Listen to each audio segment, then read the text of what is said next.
priority jungler for a lot of these teams, and I'm expecting it to be one of the more contested ones coming into this draft right now. Yep, well, they were obviously watching that last game. Galio gets banned out first from the side of Gigabyte Marines.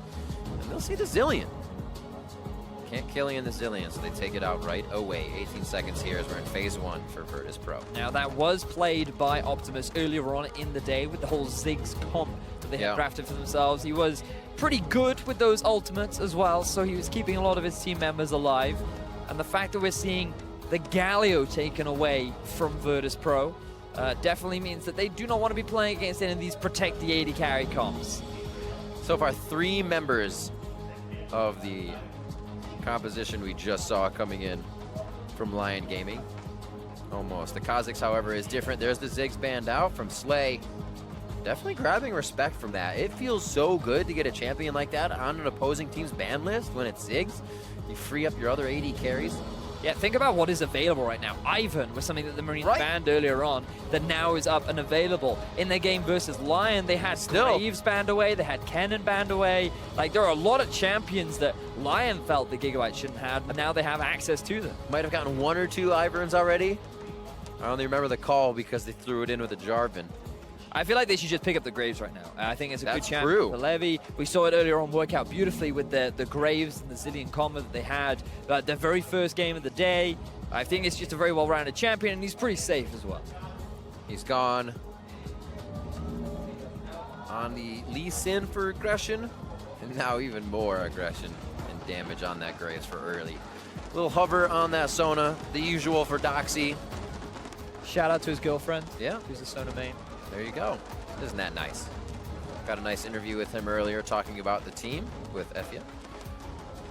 Shox is on site giving us the lowdown on how the players are feeling. It seems crazy. Obviously, they've all been saying the crowd is amazing, but it must be stressful here to travel and to not find results, as other teams are climbing in the standings already, and you got to face people like Supermassive that are 3-0 coming out of A, and a possible 3-0 here from Gigabyte Marines.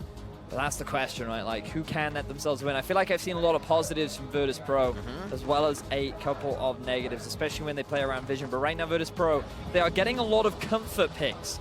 Cryox likes to play on these early playmaking junglers, like the Lee Sin, like the Kha'Zix, like the Elise. And the most played top laner for Doxy is this Nautilus. It's something that he's very comfortable on. It enables him to make a lot of great plays. And I feel like that after they got surprised in their last series, or in their last game rather, by having that early tower play happen and early tower taken, they've adapted and they've been able to learn a few more tricks that they can then better adapt to coming into this game. It won't be the easiest thing, but seeing a Kennen top now that you have a Lee Sin in the jungle makes it a little bit harder for him to kind of just beat on that tank that Nautilus will be.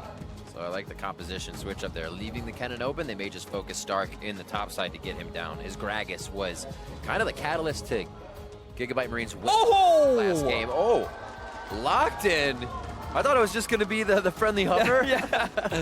So this is actually something that I believe it was Archie has actually brought out. Let me have a quick check of my notes. Like, this is a jungler that is very well, a support that is very much about being able to play aggressively down in the bottom lane. A lot of poke, a lot of harassment can come out from Sona, but we have not seen it in such a long time. Well, go ahead. One of the biggest risks that you have is that she's so squishy and so immobile. Like, sure, she is great for setting up a lot of these big plays. You've got the flash ulti, you've got all the poke and the sustain in lane. But if she gets caught out of position, she has one of the lowest base health stats in the game.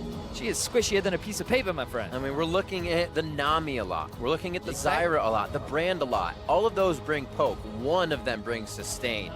And like you said, with the kind of the scare of picking it, now you have that poke sustain again in a different champion. We'll see how they play it. Archie always likes to diversify, as we know.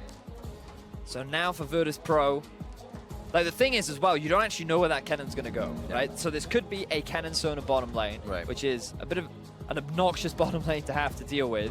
And so Virtus Pro are under the assumption that that Kennen is not on the AD carry position. They're banning away the Ashe, very likely to ban away the Varus as well, so some of the big power picks are taken off the board. And this means that Slay can either go towards the Caitlyn, or he can pick up the Kennen himself, and then they can look to try and get themselves a bit more of a powerful counter pick in the top half of the map.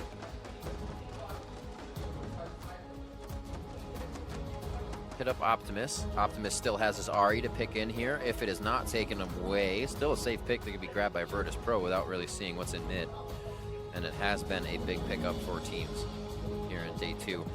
Final ban, 13 seconds. Gigabyte Marines knows this situation. They're going to use it. Let's not forget, Santas picked Blitzcrank earlier on in the day into a Karma. I thought you were going to tell me don't forget Santas. I was like, all right, I won't. But like, there is no better pick than a Blitzcrank into like a Sona, because you can nuke her down so easily. Like, if you want an immobile, squishy champion to very easily catch out of position, the alternative is you go for a Thresh. A little bit more utility, a little bit more playmaking, which is a little bit safer in lane as well. There's those few lanes where you're like, just focus the support. Yeah. Don't even worry about the AD carry. Just go for the support. Yeah, there's the Ari. Gonna do that blind, as it actually is a very strong pick for Optimus. And that's how they were able to split a lane and really spread their last team thin. Now, it's Lion. Thinking about good picks into Ari, you could go for Syndra. I've always considered a pretty decent matchup. The problem with Syndra is she can't really go into a side lane later on and match it. Yeah. Other possibilities are I think it's risky to go for. Still have the Echo. You can play safe. Oh no, you don't. Echo's been banned away. Yeah. You could go for an assassin like Talon or Zed, make it a little bit more of a skill matchup. Yeah, you have a good amount of AP around the board. You're right. Yeah, you do. But instead, he's just going to pick it safe. Yeah, this was what we were talking about a little bit earlier. In terms of laning phase, Syndra's absolutely fine. Wave. Every time Ari tries to jump in, she's instantly going to get nuked down by the ultimate. What will the last pick counter be? I mean, there's a real good possibility that it can come out. No, I think it should be the Blitz as well for that bot lane. However, people do kind of see the Blitz. It's not as it used to be, as Mistake would take it, right? And then kind of control the game. But the Blitz is kind of that one-off. You're going to pull somebody in, but it doesn't make the composition. So it looks like they decide to go with something else. The Gragas gets put into support. This is what Stark used, as we said. They're going to flip it. I mean, it could go either way. It could go either way. They're going to flip it. More strength and CC all the time from Santas on Nautilus. You still have the hook. You still have all-in down the bottom lane. It does result in a powerful all-in bottom lane for the side of Virtus Pro. And the Gragas holds out a little bit better into the Rumble because you have a little bit more sustain. You can trade a little bit more effectively. So I think Virtus Pro, they're pretty happy with their draft overall. They have, they've got a great setup around the map. They have a favorable bottom lane in terms of all-in, but they will sustain a lot of harassment, and that'll be the same for Rumble. So in terms of early pushing power, it's definitely in the favor of Gigabyte Marines. And what we saw from Levi earlier on in the day was he is an individual that knows how to use pushing lanes. He will come into your lane, he will stand there, and he will chunk out your turret using the effectiveness of this Graves.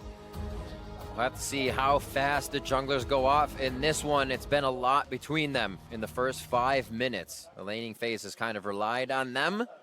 And it's been all about 3 buff starts or just denying buffs to start. Final game here, day 2 of the MSI Play-In's Gigabyte Marines 2-0 versus Virtus Pro 1-1. Their victory here would give us quite the tie in Group B to start things off.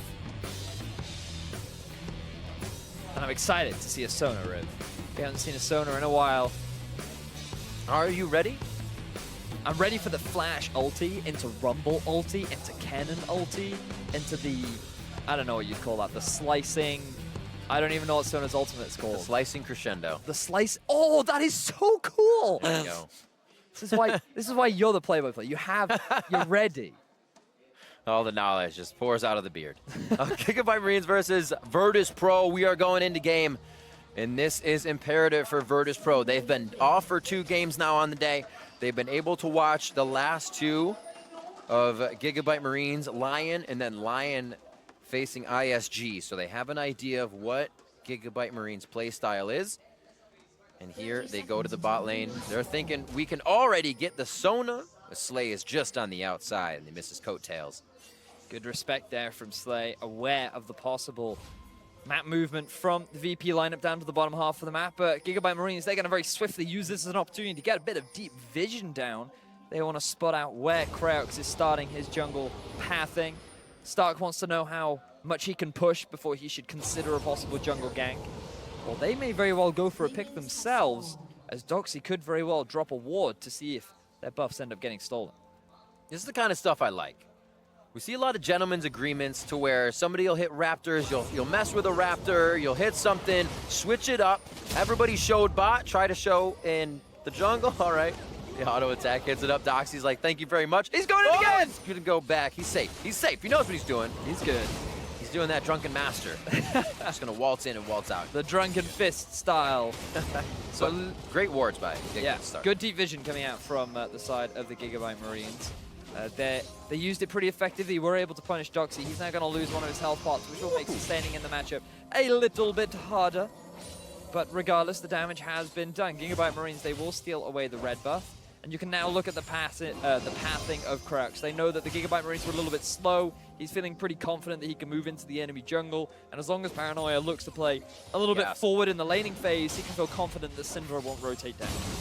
And you can even see him, he's hugging down towards where Criox is, but also coming as Levi, looking to get this flash out of Paranoia. Every time he tries to get that flash out of the opposing mid laner, this time it's an easy walk out, as Paranoia was already playing a safe side.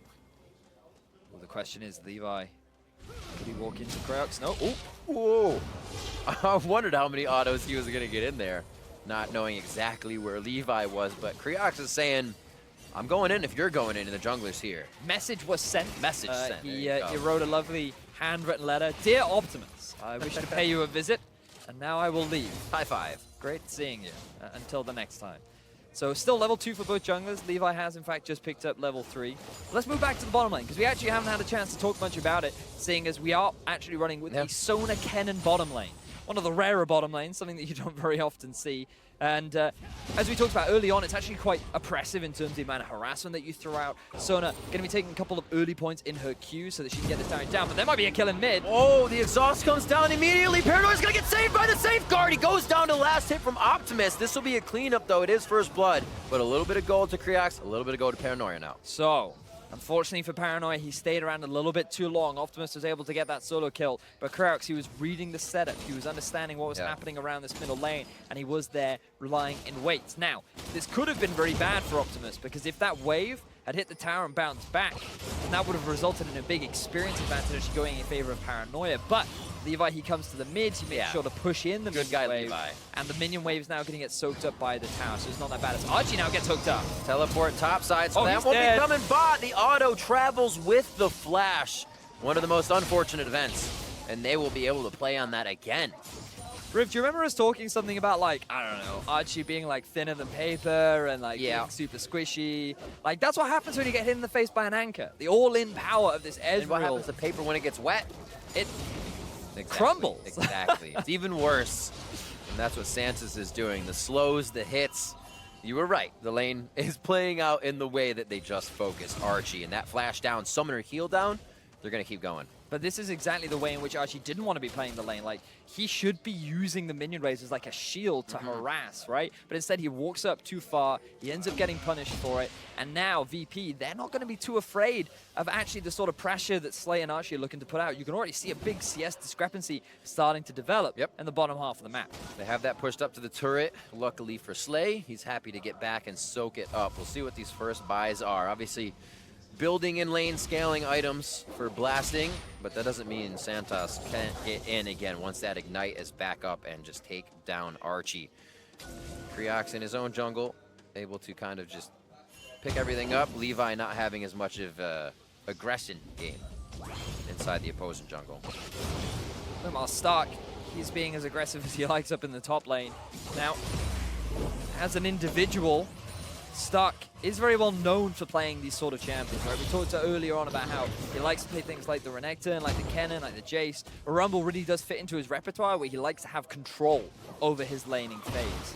And along with Levi, while he doesn't necessarily get a huge amount of jungle attention, Levi is very good at taking advantage of this pressure, especially on champions like Graves. You do not be surprised to see him move up to the top side of the map when Stark gets around level 6, where they'll try and look for a dive, or they'll look to try and get themselves an early turn. And they're both bash buddies as well. They'll go in together. That's the way Stark loves to play. The champions you just mentioned, Jace, the Gragas, now Rumble even. You face first when you're going to initiate. You throw the equalizer down, you say, here I come, right? Gragas body slam, Jace to the skies. He loves that all-in play. And Levi helps to be the catalyst with those plays. The 1 kill so far to Optimus in the mid lane. That Syndra pick was last. To see what he could do against the Ari in mid. Hello? It's just, He gets stunned. he got the end of the line against the wall. It doesn't come back. I thought it hit the wall, but absolutely gets taken out. He was waiting a minute, checking the map, and stood right in front of Levi. Yeah, there was a moment where Krox literally just stood there and he was like, wait a minute, and then all of a sudden Levi comes out of the brush. Optimus gets the stun. It's like he was standing on the bush. He goes, Kriya. Yeah. Like, what was that? Yeah. What was that? Guys, did you hear that? Paranoia, is that you? All right, so VP's going to head back towards bot. Getting a few plays for themselves now here as they try to gather what's happening to the top side. We'll see if they can add the damage back down to Archie and Slay in the bot. 5 and 4 are the levels, so it's going to be a 6 and 6 on the side of VP for a possible all-in first once they reach it. And now we'll really start to see a big level difference between the junglers as well. So while VP got themselves a bit of an advantage down in the bottom lane, that will be returned with the advantages that the Marines have in the top half of the map. Level 6 for Levi, level 7 now for Stark, with a pretty significant CS advantage over his lane counterpart. Look at all this vision investment as well. You can very clearly see that the Gigabyte Marines are saying, I think our next objective will be the top lane. Yep. Also the team that has no trouble going for the Rift Herald if they have time to. We're able to give that to Stark previously on his Gragas game. Just made him that much bigger. Levi now to suck up the resources in the jungle to make sure they can make some forward plays. Looks like if he even goes for Krugs, they'll be able to get to a lane just after this, and mid is pushed. Keeping my eyes on the possibility of a Drake right now as Levi. He's walking over all the vision. Yeah, he's hatching wards. They will be timing out just about now, so it does look like Gigabyte Marines. They know they have the push in mid with Optimus. They know that Levi is the stronger jungle right now, and they probably feel pretty confident to maybe even force a fight, especially with Stark being level 7, knowing how potent that Rumble ultimate is. That Dragon is a big target for them to try and get. Mid lane just on the reset, calls both mids back. That was a push by Optimus, but Paranoia was able to clean it up, so things fizzle out here. As they say, I want CS. We can fight, but I want my CS. We know how mid laners are. Stark actually taking a bit of a bad trade up in the top lane, very nearly having to force his flash, but Doxy asserting his dominance over his opponent. Now, bear in mind there is a ward, but I don't know if it'll be too late.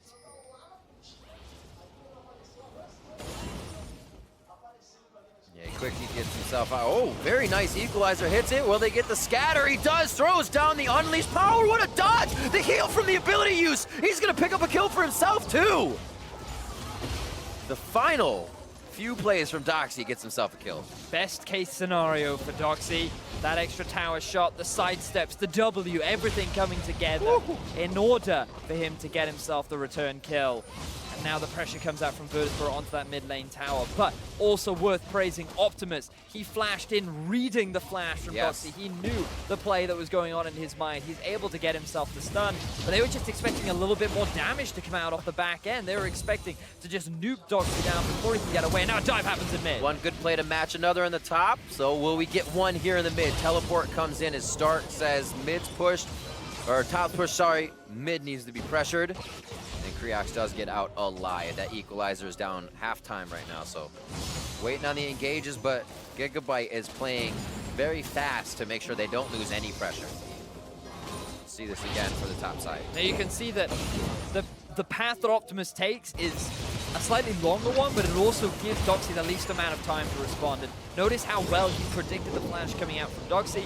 The small bit of health regeneration that Doxy ended up getting, Stark felt like he had to go for the flash, but it didn't end up costing him his life. And when you invest 2 members into a single gank, if you're able to get a return kill, that's absolutely fine. And now he's the one in a CS advantage. He's the one that's actually gotten himself a very early cowl. And now this laning phase is going to be a lot more optimal for the strong top laner of Virtus.pro. One big thing that really helped there was that was his first TP back to lane too. They've kind of been hanging out there. So he got to get back and get the wave at 4 or 5 caster minions that had not cleared out. 200 gold lead as we're pretty even on the home front here, 11 minutes in. Junglers having an assist in the kills, and also bringing that pressure to the mid and top side. What we've seen in the bottom has been quite the bottom today. Really not a lot of jungle pressure coming down there. Nope.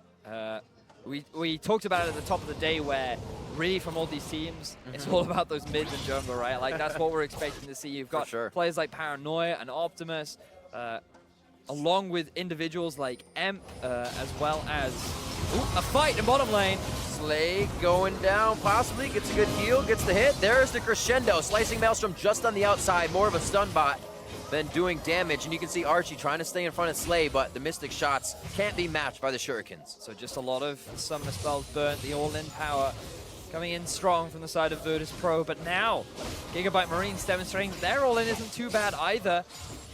And we see Kreox and both junglers, in fact, moving towards the bottom side. They're primed and ready, and you talked about jungle presence in the bottom half of the map, Riv, but it looks like they want to get involved.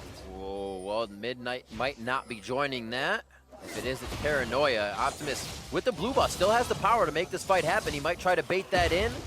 Little smoke screen over the wall, as that has been a push-up by Kreox in the bottom as he's hatching that ward. Now notices as he gets a little minion love. So VP not able to find a successful gank, and Levi just hanging around the mid to basically say, you know what, I'm tired of you harassing my mid laner. Now we have an all-in the top. Throws the Leandri's equalizer down, not doing as much damage as he wanted.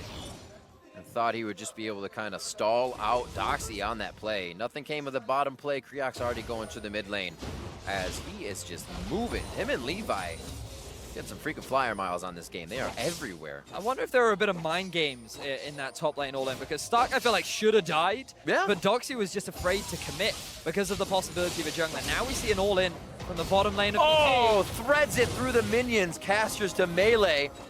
Crescendo's down about 75% on that CD right now, so they'll be able to walk this one out. And there's the sustain. Kind of, you would get that from a Na'Vi, but now you can do a little bit more damage with this Sona, and they just push him off. But VP, they did what they wanted. They're able to get a bit of chunk damage down. They ideally would have wanted to kill, but with the presence of Levi and a big minion wave, they decided that they cannot commit. So returning to normality. But keep your eyes on Kreox. He's hanging around the middle lane. He sees the mid wave being pushed. He's not going to find any avenues. The Dragon's still available, Rev. These teams already putting much value on getting that early Cloud. It's a windy, windy day on the Rift, Phidias. It seems like it'll stay that way with Cloud Drake. Clean up in the top side as Stark has his lane pushed. He looks for a little bit more. Almost got the charm. Collateral damage as well over the shoulder of Optimus from Levi. And Paranoia is literally getting everything Gigabyte Marines have to offer today. He is having a rough mid lane. Now he has been forced back, so the Gigabyte Marines feel confident to go for this play. Kreox going to make a cross-map play. Yeah. He realizes, you know what, I can't really do anything in mid, can't do anything bot, so let's try and get ourselves a tower up top. And the fact that Doxy has been playing this matchup so beautifully enables them to take down this structure and get themselves an even further goal advantage. Doxy absorbing that pressure. We just spoke about Paranoia having a rough lane, but almost even in CS and only died once to everything that actually has been in his lane. So some early game praises sung to Virtus Pro as Gigabyte Marines still making their own moves and still getting their own results. Here possibly stopped on the bot side by the turret. Gonna knock him back right into it. Oh my word, Levi is just stuck under the turret for an extended period of time. Very nicely done, and the teleport alert wasn't even enough for Gigabyte Marines to get out. Ends up being a 1-for-1, but great decision-making from VP, realizing an opportunity and taking it. Unfortunately for them, though, they still lost their support. They still ended up losing their tower, and now Kreox is trying to push in mid lane, but Optimus is already on the move. See how much he can get. He may be able to just get a few kicks in and head out towards the top side once he sees him. And I think that will be all she wrote for that. So Virtus Pro, they tried their best to defend that bot tower. They didn't want to sacrifice it after already losing the Dragon. And the setup was actually beautiful because you get a great flash to lock Levi into the wall, the ultimate followed by the Nautilus ultimate as well. But then you have the slicing crescendo to shut down the Nautilus, preventing him from being escaping the equalizer that was just burning through that heavy armor. The end of that fight shows not a bit of life. Both teams are very much in this, but life to the fights for Gigabyte Marines. That crescendo paused everything for them to turn it around. And that's a scenario they'll likely have a lot. It's almost like playing a Cassiopeia disengage at this point. Exactly. You get hit, you blast right back. And it's this powerful disengage tool along with an engage tool, right? Where the moment the enemy team try to force something onto you, right, you just turn it around on them instantly. And it's always something you have to be very aware of. And clearly, Archie has an element of proficiency on it. And so VP, they have to always be wary of the whenever they try to force those all-in engagements. See what sonnets he can write us. Beautiful songs as he plays amongst the Rift and his members. Just still very even on gold right now. That Cloud Drake was picked up. Felt the breeze. Gigabyte Marines himself a little bit more movement speed as sonic booms start to fly from the rear. So now things have slowed down just a tad. We're approaching the 17-minute mark. The game is incredibly even. And for Gigabyte Marines, they're actually steadily getting to a point that they want. They have pretty potent team fighting. They have good skirmishing power. The fact that they have this big wombo combo available to them is something that VP always have to be wary of. But VP, the fact that Paranoia actually going for the Gunblade first, very interesting itemization choice. Very similar to the build path that we saw from the likes of a LeBlanc. And it is very much a dueling, split-pushing style of play. So they're likely going to be looking to move Paranoia off to a side lane. They've already demonstrated that Doxy knows what he's doing in the 1v1. He's holding his own very effectively against Stark. And so we're likely going to be seeing this overall map movement of all three lanes from the side of VP. I think they're going to pull themselves into a fight in mid regarding the fact that they only see 3 VP members. They back off, though. Virtus Pro. Doxy makes his way to the bot side to start farming it out with Stark. We'll see what Optimus and Levi can do here in the mid lane. They should be able to get a good bit of damage, but is it going to be Doxy's ult? Well, she's actually down, so it will not be his ult. He used it to disengage the last fight we actually just saw in that river. Any Ari players, by the way? Ooh, flash engage. Santa scattered as well. The ultimate goes over the wall, puts the shield down. He gets himself safe. 3 ultimates taken by Santos. What can happen here for Gigabyte Marines? They might have to back off, but can VP find a way back in? Scattered away, Paranoia has nothing to offer with half cooldown on a Spirit Rush. Top lane's gonna be taken by Gigabyte Marines, and while things are fizzling out, they're playing such a nuisance game that VP is not in the right spot. Think about all of the different plays that happened there that went in favor of Gigabyte Marines. They forced a flash onto Santos to try and get themselves a very quick kill, because even if they don't kill him, he's forced back to base. Blasting is now left in a 1v3 effectively. It gives Gigabyte Marines full control over their jungle. Paranoia is forced underneath his turret, which means that Gigabyte Marines can very effectively take down that tier 1 in the top lane. They've now gotten themselves a tower advantage and more control over the map. So it doesn't matter if they didn't get the kills, it's all about the pressure, and it's all about the ability to take these structures down, because at the end of the day, that's how you win the game. Yep. Doxy's gonna have to very much so play a Gragas reminiscent of Stark's just a few games ago against Lion Gaming. Be able to go in every initiation, whether your team likes it or not, they'll follow you. And we saw that being the victory. Here, Doxy 2-1-0 is able to absorb quite a bit, but we still have a while before it seems like they can set up a fight. Dragon in 45 seconds, Baron in 30.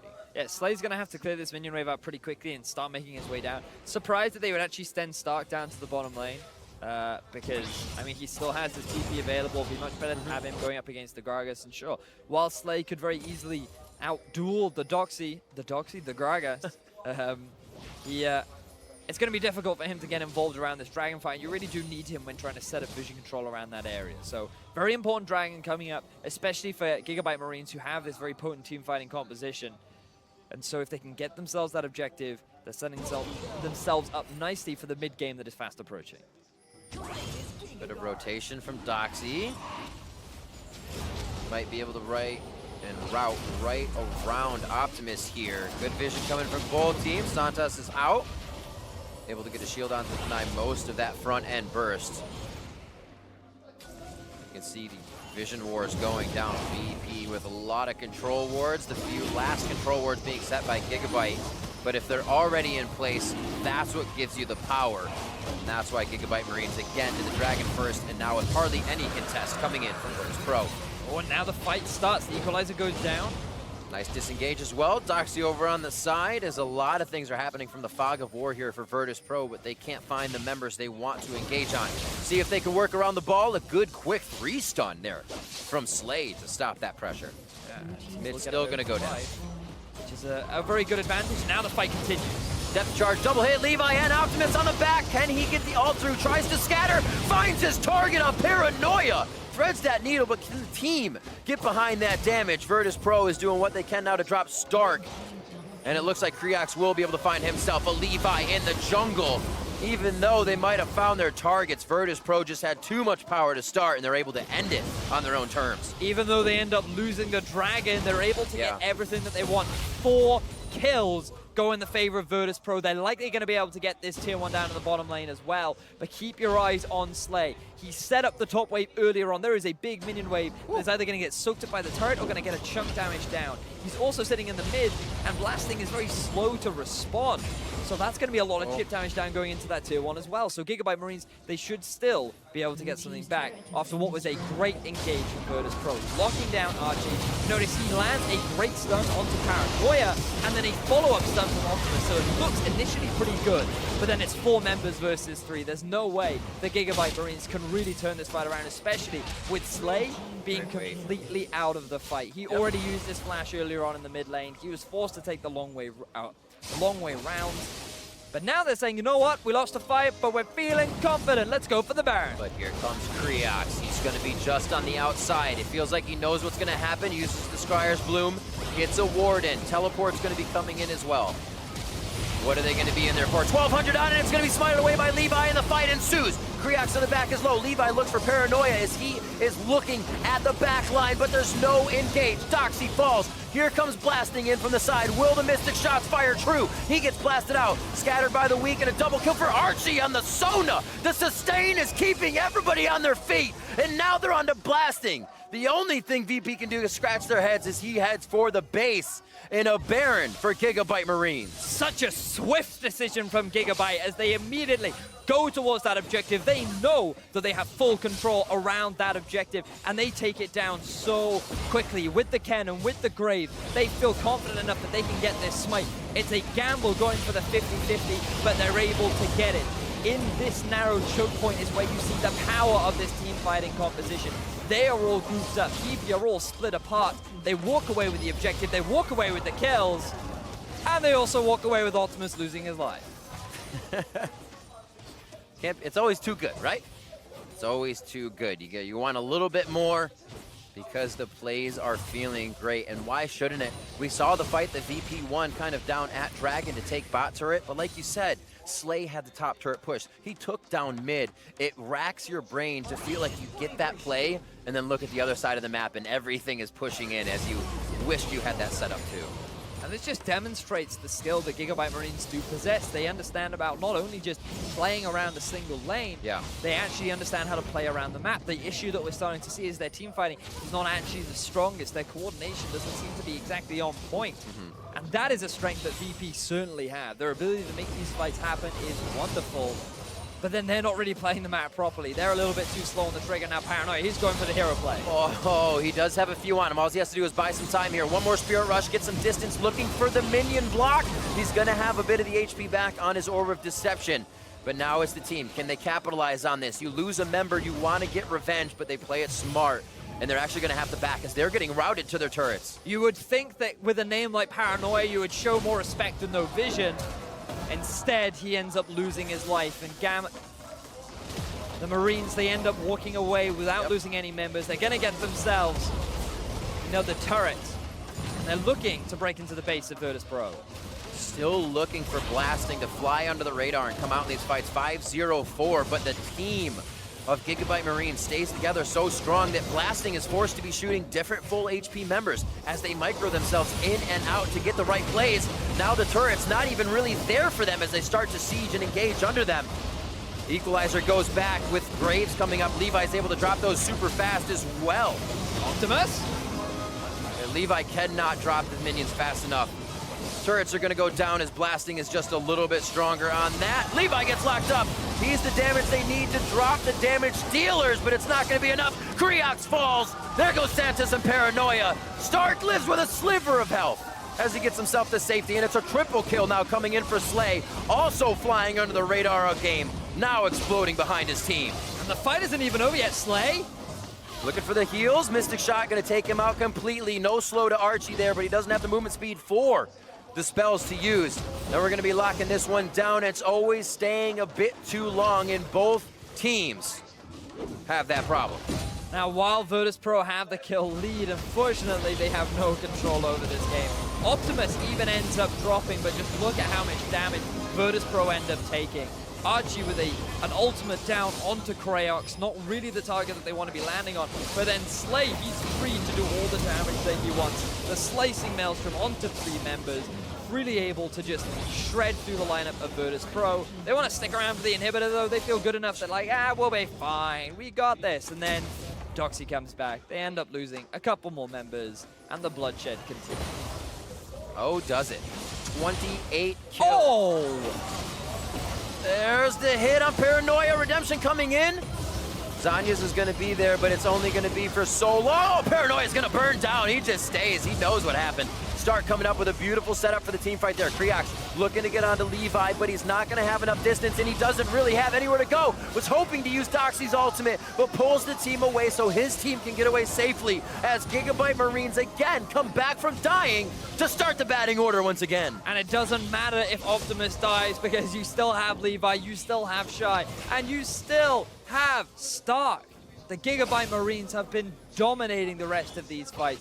Virtus Pro have not been able to get the setup that they want, and now picking themselves up another dragon. There's still an inhibitor taken down. Gigabyte Marines are free to do as they please.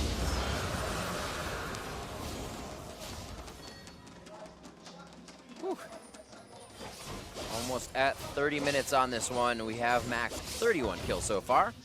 52,000 to 49. We'll see this one more time. Such a good flash into the scatter. There's not much you can do about that.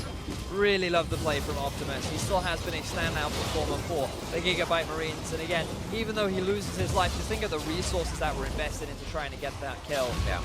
That just set up nicely for Gigabyte Marines to get themselves a turnaround fight. Kriox, he's on the back line, but he can't do anything. He's level 15 Levi, and they are in full control right now. They're starting to spread out across the map. They know that they can start playing on all 3 lanes. Group up as a 4-man unit top, keep Stark in the mid, and just slowly whittle your way into the rest of the base of Virtus Pro. Ooh. Void staffs now for Stark and Optimus. Basically rushing through, blasting now. He's actually gone with the Ninja Tabis to stay alive from Levi. And Slay, what they're doing in the fights is actually giving a lot of people the idea for Ninja Tabis this game on the side of VP. You know, blasting, a bit of the hidden hero for Virtus Pro. 7-0-6 this game. Unsure how. He's just been a consistent performer, never really getting caught out, except for Stark, who might be caught out right now. Yeah, but they're gonna fight on top of the equalizer. Optimus comes in huge with another play from himself. And now they're going to be going. It only takes 2 members to turn an entire VP fight. That does not spell good things. Spells great things for Gigabyte Marines as they head into the base. The second inhibitor now in their eyes to take down. They have a 2nd-tier turret in the top. I don't even know if they'll go back for it. Gigabyte Marines, they have 5 members strong. They have 2 inhibitors down, and they are looking to go 3-0 in the group. Supermassive made their mark on Group A with a 3-0. Can Gigabyte Marines do it? The final touch is being put. The nail in the coffin 30 minutes in onto Virtus Pro. And it looks like the final Nexus turret isn't even the focus. They know how ahead they are. They are confident in their play, and they are looking to make a beautiful 3-0 on Group B.